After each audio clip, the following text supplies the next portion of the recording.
This is the assembly video for the SWYFT FTC driver station. The first thing we're going to do is we're going to install the Rev driver hub. So the driver hub has two threaded holes on the back, and those threaded holes are going to line up to these threaded holes.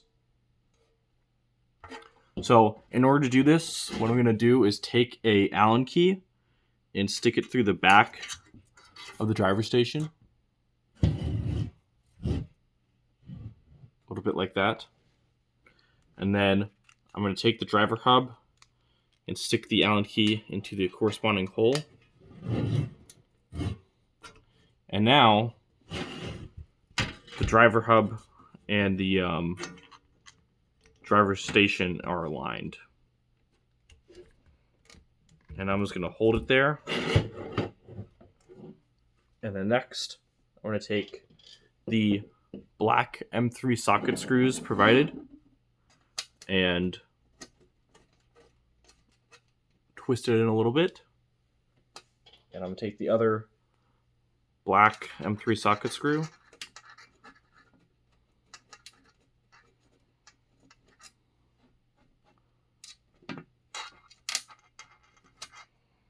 Now that both of them are in, I'm going to tighten them. We recommend that you use Loctite on these screws. That will avoid them coming out. And this is a standard 2.5 millimeter hex driver, or Allen key. Okay, so I have those tightened, and now the driver hub is securely attached. Next, what I'm going to do is we're going to install the gamepad holders. So the first thing we have to do is install these over here. And it's important that before you install these, you grab one of your Velcro straps.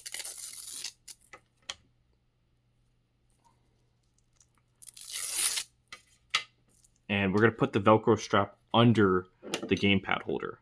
So it's going to look something a little bit like this. And in order to screw this in, we're going to be using two of the silver screws provided and the lock nuts provided. So I'm just going to go to the back of the driver station, and I'm going to push these screws through, and then I'm going to go to the front. I'm going to line up my Velcro strap so it's kind of centered in here, and I'm going to put the this piece on to the screws.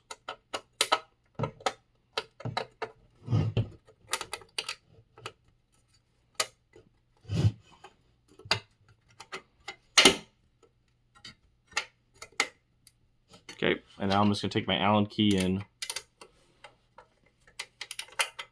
get the screws a little bit more started, and I'm going to take my lock nut and put it on.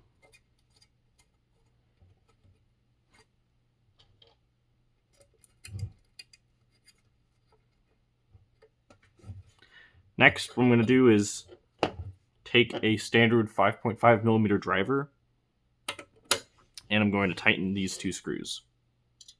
Now when tightening, try to make sure that the Velcro strap stays kind of centered.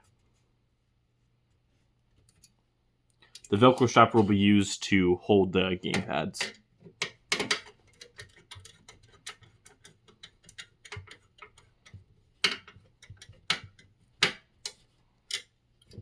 Okay, so I have those tight. So it should look something a little bit like this.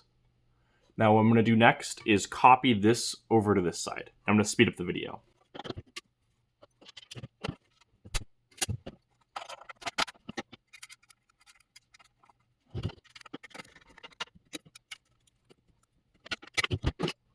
Okay, so now we have both of these brackets in.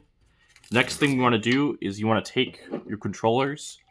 So for this demonstration, I'm going to use two different controllers here. And what you're going to want to do is place them in like this.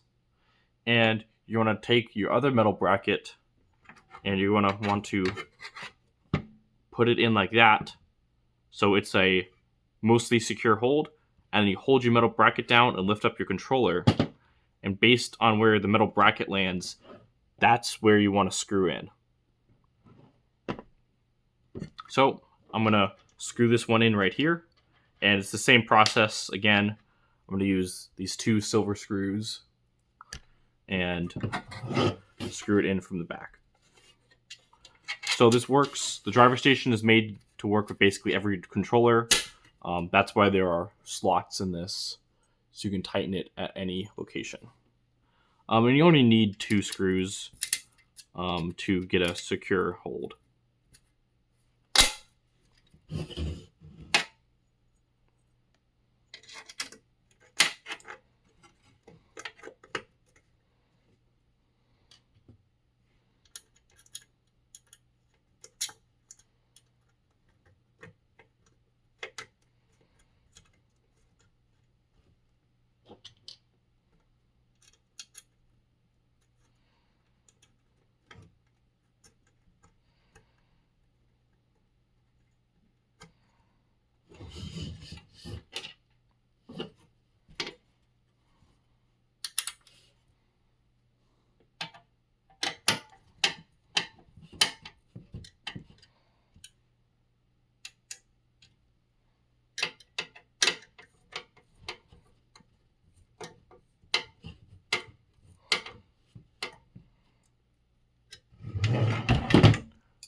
Okay, so now we have this piece also in.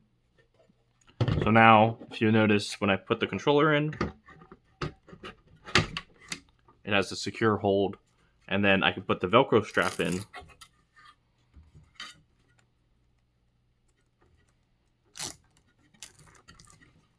For even more secure hold, and even when I flip it upside down, nothing happens, and it's completely fine. Now I'm going to speed up the video, and I'm going to do the exact same thing for this controller. Now you might notice that this controller is a little bit bigger, so when I put the bracket in, it's going to be a little bit further away.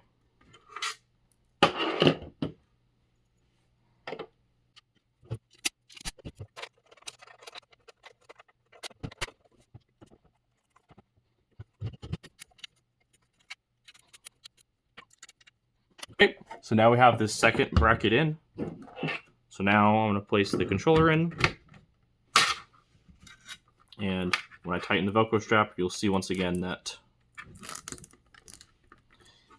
both controllers are now securely held on, even if I tip it. Next, what I'm going to do is show you this Anchor battery pack. This is not included, but this is the battery pack we recommend.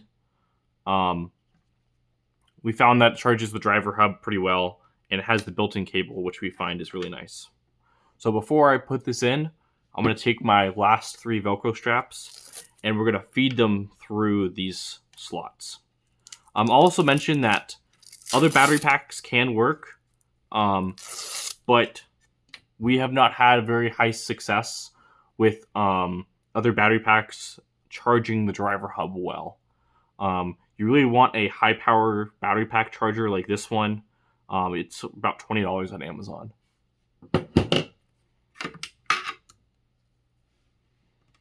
So I'm going to take my Velcro strap and put it through this slot.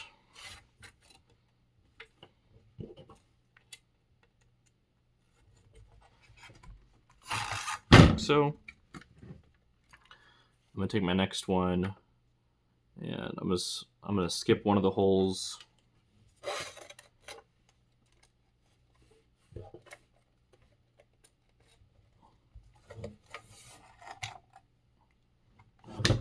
And I'm going to put my last one up here.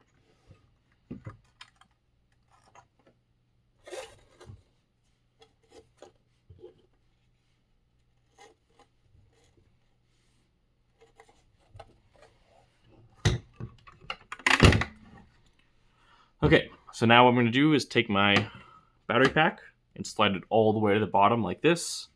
And I'm going to go ahead and plug in the charger to the charging port on the driver hub. And then I'm going to connect all my Velcro straps.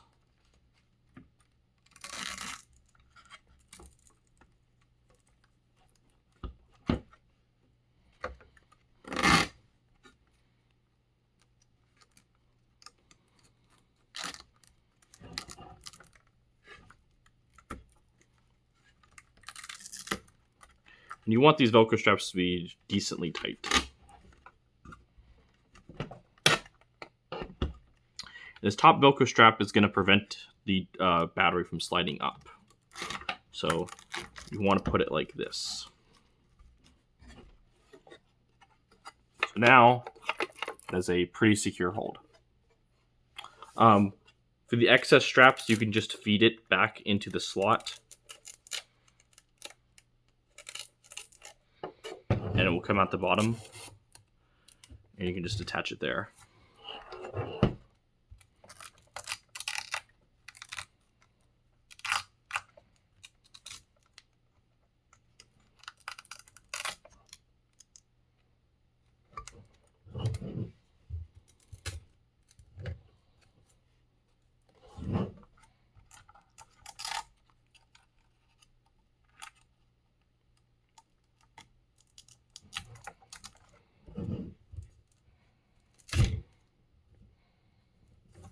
Okay, so now I have the battery pack in. Next, what I'm going to do is take a zip tie, and we have 3 zip tie holes here. We have 1, 2, 3, and each one is for something different. So to start off, I'm going to take my zip tie and feed it through this hole.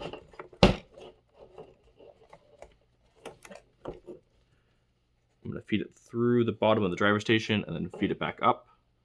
So it looks something like this. And then I'm going to connect it, and I'm going to bend down the USB cable.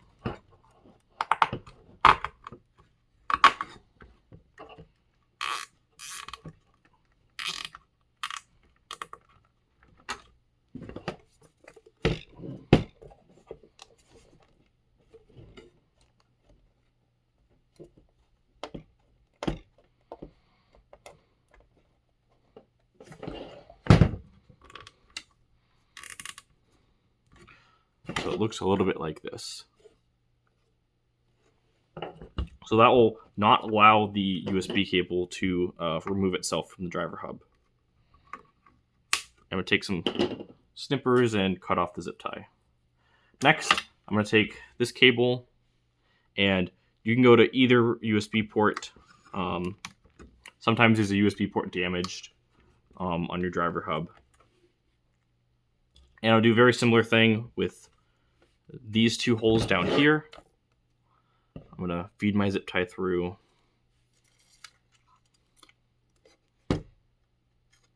Feed it back. Put my USB cable in.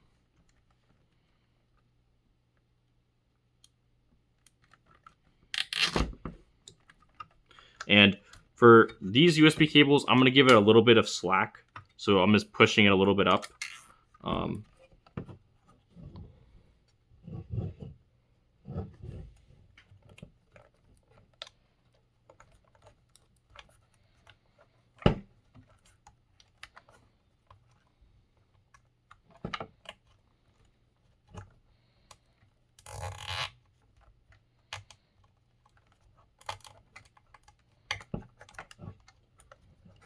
Okay, so I have this one done.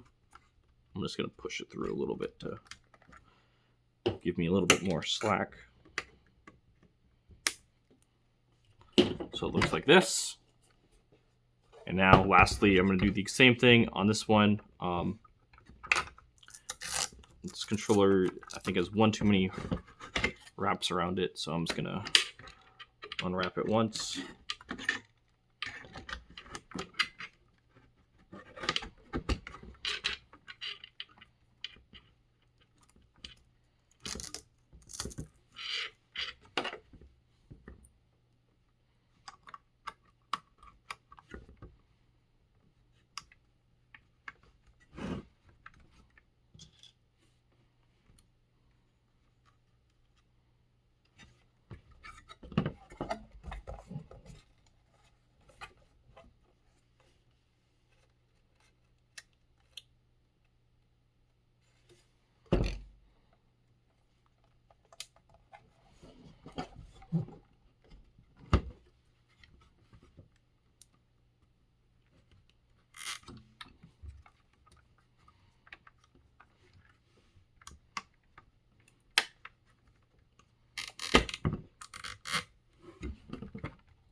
Okay, so now I have both of my controllers cable managed as well as the battery pack. So even if the thing falls over or does something like that, you're still totally fine. Nothing happens.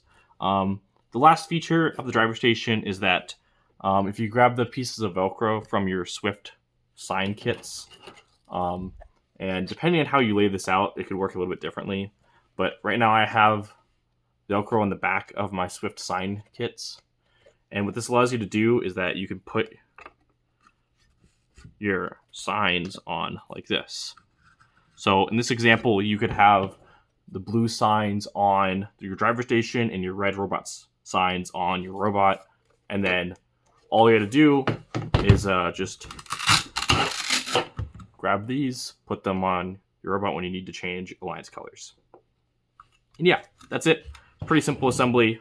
We think teams are going to love this and should lead to less problems with connections between all your various components and problems where you might accidentally break a USB port in your driver hub. Yeah. Thank you for your purchase and have a great day.